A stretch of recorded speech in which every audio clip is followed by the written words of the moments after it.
Hi guys, আমি রিহান। আজকে আমরা যাবো ঈদের শপিং করতে। আমি এখন বের হয়ে যাবো, ইফতার খাইলাম, আধা ঘন্টা হইব। এখন বের হয়ে যাব আমরা ঈদের শপিং করার জন্য। এদিকে আমি চলে আসছি রাস্তার মোড়ে। আমার সাথে যাবে আমার আম্মু আর এবং আমার ছোট ভাই। তারপর আমরা রাস্তা আসার পরে একটা টমটম দেখতেছি, দেন আমরা একটা টমটম দাঁড় করাইছে, তারপর এটাতে উঠবো।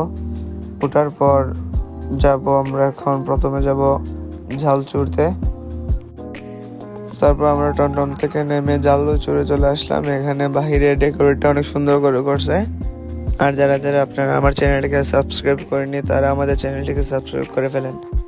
এদিকে আমি ঝালচুরে ঢুকে আমাদের পাঞ্জাবি খুঁজতেছি কোনটা বেশি সুন্দর, এবং এখানে মোটামুটি অনেক পাঞ্জাবি আছে সুন্দর। আমি এখানে একটা চয়েস করলাম ব্রাউন কালারের। দেন একটা পাঞ্জাবি আমি ব্রাউন কালার নিলাম, এটা ট্রায়াল দিতেছি আমার সাথে পাঞ্জাবিটা কেমন মানায়। তারপরে পাঞ্জাবিটা পছন্দ হয় নাই, তারপর চলে গেলাম টার্গেটে নাকি অনেক সুন্দর সুন্দর পাঞ্জাবি পাওয়া যায় শুনলাম। দেন এখানে শার্টগুলো চেক করলাম, শার্টগুলো অনেক সুন্দর, এবং ছোটদের শার্ট বড়দের শার্ট সবই এখানে আছে।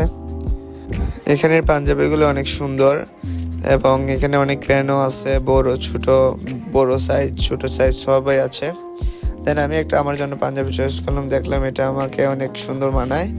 দেন আমার আম্মু বলতেছে এটা নাকি আমাকে খুব সুন্দর মানাইছে, তাই আমি এটা নিয়ে নিলাম। আর এই পাঞ্জাবিটা আমাকে কিরকম মানাইছে আপনারা কমেন্ট বক্সে জানাবেন। তারপর চলে গেলাম বেবি শপে আমার ছোট ভাইয়ের জন্য একটা পাঞ্জাবি নেওয়ার জন্য। এদিকে অনেকক্ষণ ঘোরাঘুরি করার পর আমার গলা একদম শুকিয়ে যাচ্ছে, তাই আমি একটা মোজো নিলাম দোকান থেকে। ঈদ চলে আসলে এই গানটা বেশি শোনা যায়।